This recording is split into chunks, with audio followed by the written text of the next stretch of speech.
and welcome. Rich Ryan here, bringing you another map review courtesy of Torque, the Obstacle Racing Club. Today, we are doing the Montana Beast. We'll touch a little bit on the Super and Sprint along the way, but we're going to focus primarily on that Beast for the 2022 season. Before we get started, huge shout out to the Torque Patreon members, AJ Beast, Jack, Frank Walsh, Ashley Reese, Kenny West, Mike Dorfner, Kevin Gregory, Dustin Needham, Amy Remmer, Brett George, and Brant Boggs. You guys are the absolute best. Giving us your support means the entire world. If you want to be a Torque Patreon member, get early access to map reviews like this, get some live Q&A action in there as well for podcasts, different podcast guests.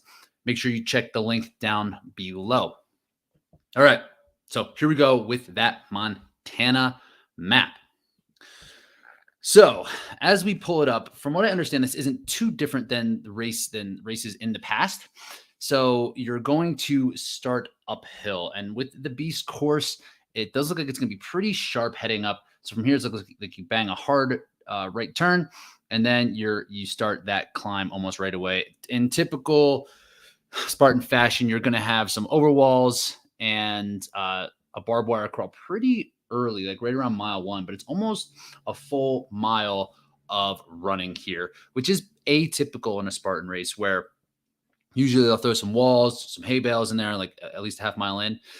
So it's a big trap here. And especially because it's uphill and you have a really long climb after this, I would be really conservative on this first climb. It's going to be pretty steep right out the jump.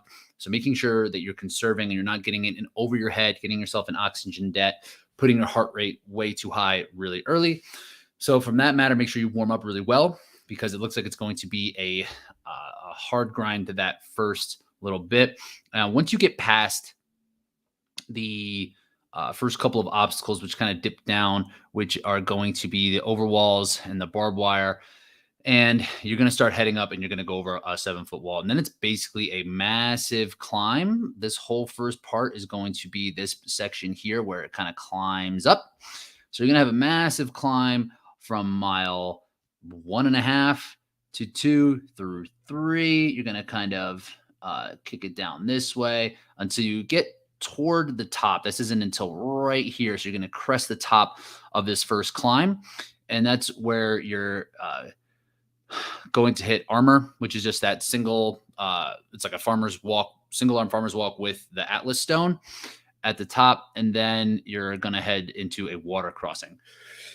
So I would be pretty very conservative here. It looks like you do get like a false summit right here where you're going to come up and then it's going to come back down again, and then you're going to head back up. So you're almost at the top right at this part, but just know that you're not.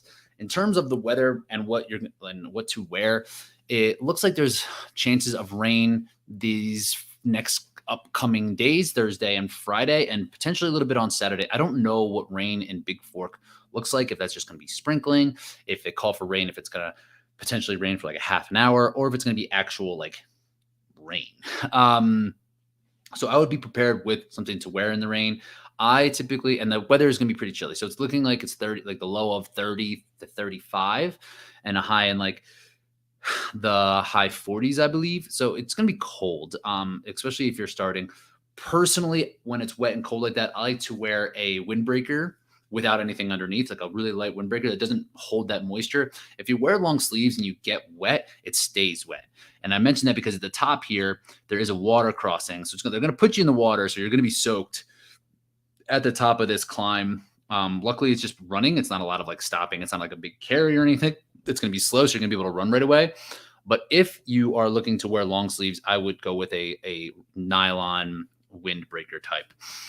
So once you get up here, you're going to kind of run around the top of this course for a while. Not a ton of obstacles up here. After that water crossing, you're going to cross mile 5. You're going to get to 8-foot wall, which is a penalty loop here. And then it looks like you're right around this point, and you're going to start your first descent at this point after, or it might actually be, no, it should be right around here. I can't really tell. Hold on. 1, 2, 3, 4, 5, 6. So you're actually going to start your descent right around after that water crossing. This looks like it's going to be a bit downhill, but you'll see how you're going to come down and then kind of come back up before you really get that big long downhill here. So even with this descent, it's not going to be a tremendously aggressive descent. It's going to be a bunch of short little peaks and valleys throughout this point here. So make sure you keep that in mind. You're not just going to be able to bomb it all the way down on this. Some inverted walls, a tube crawl in the mix here. And then once we get down toward mile 7, I believe. Okay, no, I'm a little mixed up now. So where are we? 8 is the traverse. And it looks like it's right around here. Going to come back around, and then you come into the super course again. And as you kind of come through into 9, which is inverted wall, this is another big climb. So this is a massive climb. This is this very sharp part that you see here and here. So just know while you're running all the way up the top that this is going to be a pretty steep kind of like power hiking type of hill that is going to be waiting for you at the bottom of this big part. So this is well into the race for the Beast. It's in like mile 8. So again, being conservative early is really what's going to matter here. And most of the obstacles aren't going to be, they're mostly on the sprint course. This whole, all the obstacles are just on the sprint part. So keeping that in mind in that top part, so you're not making sure you're not killing yourself, and that this really steep climb you're able to manage, because it's going to be mostly a hike there. And that looks like it comes around until we get to mile 9, then 11 is Olympus.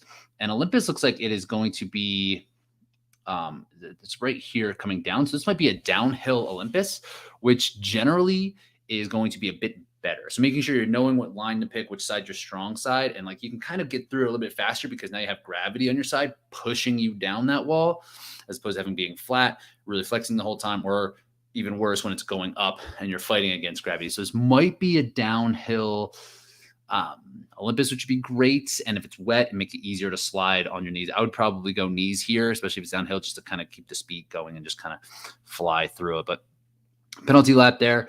Looks like you got some running that comes down into a bit of a gauntlet here. One thing that is worth noting, the dunk wall is right before Herc hoist. So it's going to be a wet Herc hoist, which could be an issue. So make sure you're taking your time, seeing if you can kind of dry your hands out of that, or going through the dunk wall. Can't go through the dunk wall with your hands up, but doing as much as you can to kind of dry your hands come out, because the ropes might be muddy.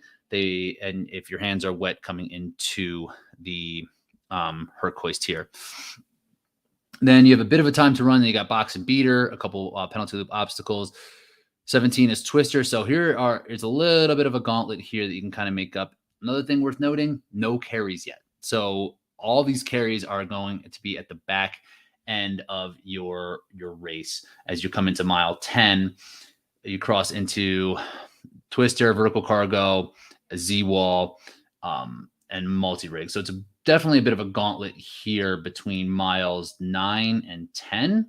And so just be prepared for that. So really keeping it cool in that first 8 miles, and knowing that the carries are going to be at the back end. So once you get through that multi-rig, that's where you are going to start to approach your first carry of the day, which isn't until almost is like mile 10 and a half for the Beast. So if you're going to want to play this thing conservative, this could be a good idea for you to kind of pick up the pace here, because you're almost through the race and you should be pretty conservative up until this point. Then you're going to have some hurdles, easy peasy. 23 is another 6-foot wall. You're going to get A-frame cargo right here. And this is again at the top of a bit of a peak here toward the very end. And this is a screaming downhill. So this is going to be almost straight down. I would expect this to be pretty technical, pretty scary, kind of dropping into that Atlas carry, monkey bars, and then the bucket. So again, we're getting pretty late into this race at the bucket. If you have anything left, this is where you're going to have to spend it, because at this point, most people are going to be pretty beat for that point. And as we kind of come through, get a little bit of an extension onto the super course here, so that you will get some the bender, beater, and pipe layer, a late pipe layer. And then all the way at the very, very end of the race is The spear. For a race like this, I mean, I always hate when they end with the spear, but I mean, it's just going to be a way to, you're probably going to be pretty established in this part. If there's people, like, you probably aren't going to lose a ton of space. Beasts get pretty spread out, especially this mountain style like this. I don't anticipate this course being fast in any way, but just make your spear. Don't worry. I wouldn't even worry about it, like how you can if it's in the middle of the race. Sometimes it can kind of weigh on you. It's just going to be a part of this race where you can just kind of not even have to worry about it. It doesn't even matter for your race at all. It's at the very end, and you're either going to make it or you're not. There's no reason to even really think about like worrying about missing it. On the other hand, people in front of you could miss it. So this race is not over for you until the very, very end. If someone has a bit of a gap on you, just know that the spear is there and there is potential for them to miss it. And it looks like it's going to be a burpee penalty right before the slip wall. So it's going to give you a lot of time to kind of catch up. So it's keeping that all in mind heading into that final last finisher area. So the Beast is, it looks like a really fun course. Looks like it should be really fun to run. You on the Super, you pretty much just get this one really steep, crazy climb. The start's the same, so you still get that uphill start, but then you go right into the steep one as opposed to the big, long, gradual one that kind of gives you some false summits here or there. So, and the Sprint, it doesn't look like you have much at all. It looks like just kind of the start here. It looks like it bypasses the big hill and just kind of loops everything around. So if you're doing that trifecta weekend, that will be nice for you. But again, just make sure you know that the very start of this race is a trap, especially on the Beast end where it's almost a full mile of just running uphill. Don't go crazy.